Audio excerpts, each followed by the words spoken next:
Hello दोस्तों, welcome to my channel. आज हम इस वीडियो में टेंस के बारे में पढ़ेंगे। तो चलिए सबसे पहले जानते हैं कि टेंस कितने प्रकार के होते हैं। तो देखिए, टेंस 3 प्रकार के होते हैं: प्रेजेंट टेंस, पास्ट टेंस और फ्यूचर टेंस। प्रेजेंट टेंस को हिंदी में वर्तमान काल कहते हैं, पास्ट टेंस यानी भूतकाल, फ्यूचर टेंस यानी भविष्यकाल। ठीक है।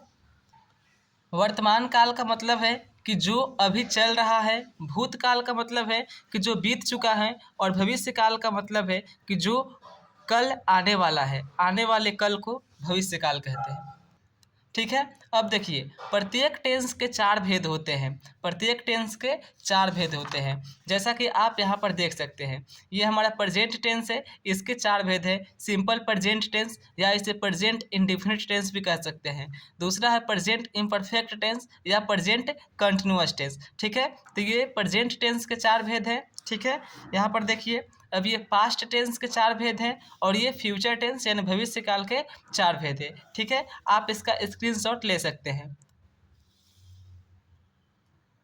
तो आज हम इस वीडियो में सिंपल प्रेजेंट टेंस के बारे में पढ़ेंगे कि इस तरह के जो सिंपल प्रेजेंट टेंस में सेंटेंस रहते हैं उसको इंग्लिश में ट्रांसलेट किस तरह से किया जाता है। तो चलिए आगे बढ़ते हैं और सिंपल प्रेजेंट टेंस को पढ़ते हैं। तो सबसे पहले जानते हैं कि सिंपल प्रेजेंट टेंस की पहचान क्या होती है। तो देखिए, जिस हिंदी वाक्य क्रिया के अंत में ता हूँ, ते है, ता हूँ, ती हूँ इत्यादि रहता है तो उसे सिंपल प्रेजेंट टेंस कहते हैं। जैसे मैं पढ़ता हूँ, वह हंसता है। देखिए, यहाँ पर है ता हूँ, पढ़ता हूँ, ता है, ते हो, वही हमने यहाँ पर भी लिखा है। तो इन सभी सेंटेंस के अंत में ता हूँ, ता है, ते हो इत्यादि है, यानी कि ये सभी प्रेजेंट टेंस में है। सिंपल प्रेजेंट टेंस के अंतर्गत ये सभी सेंटेंस आएंगे। ठीक है। तो इसको इंग्लिश में ट्रांसलेट किस तरह से करेंगे, चलिए उसको जानते हैं। तो इसे ट्रांसलेट करने के लिए हमें एक स्ट्रक्चर को फॉलो करना पड़ेगा, जो कि स्ट्रक्चर हमने यहाँ पर लिख रखा है।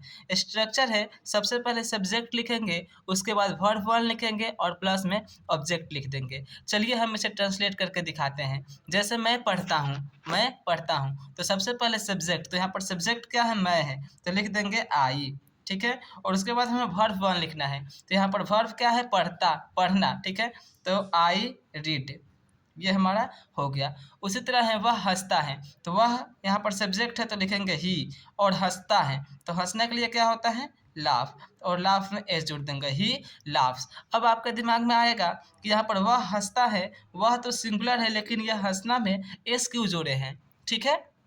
तो देखिए, मैं आपको बतला दूं कि जो वर्ब होता है, जो वर्ब होता है वह हमेशा प्लूरल में होता है। वर्ब किस में होता है, हमेशा प्लूरल में होता है। इसे सिंगुलर बनाने के लिए, इसे सिंगुलर बनाने के लिए हम एस या एस जोड़ते हैं। ठीक है। तो सिंगुलर सब्जेक्ट के साथ सिंगुलर वर्ब लगेगा और प्लूरल सब्जेक्ट के साथ प्लूरल वर्ब लगेगा। ठीक है। जैसे तुम खेलते हो, तुम क्या है, यहाँ पर यह प्लूरल वर्ब है, तो तुम के लिए लिखेंगे यू। ठीक है। और खेलने के लिए क्या लिखेंगे, रीड, तो यू रीड। अब देखिए 4 नंबर है राम जानता है, तो लिखेंगे राम। ठीक है। यह सिंगुलर सब्जेक्ट है तो इसको साथ सिंगुलर वर्ब लगेगा। तो जानना का मीनिंग क्या होता है, नो। ठीक है। तो राम नो, और नो में एस जोड़ेंगे, क्योंकि यह जो राम है यह सिंगुलर है तो इसके साथ सिंगुलर वर्ब ही लगेगा। तो सिंगुलर वर्ब कैसे होगा, नो, तो केवल यदि हम केवल नो लिखते हैं, इस तरह से नो लिखते हैं, तो ये क्या है, यह प्लूरल में है, और जैसे ही इसमें नो में एस जोड़ दिए यह सिंगुलर बन गया। जैसे मान लीजिए ये हमने यहाँ पर लिखा इट, तो यह प्लूरल में है, प्लूरल वर्ब है, लेकिन यहीं पर हमने इट्स लिख दिया तो यह सिंगुलर हो गया।